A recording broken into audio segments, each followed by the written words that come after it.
This is my Eastern bike check.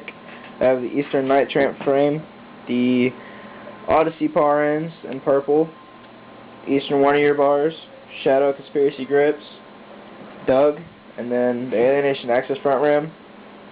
And yes, I am a flatlander with the 4 pegs I have. The Nitrous OG forks, FSA cranks, blue Shadow Conspiracy pedals, a stock mission seat, left-hand drive, Alienation V2 free coaster rim. I have the Odyssey Bluebird chain.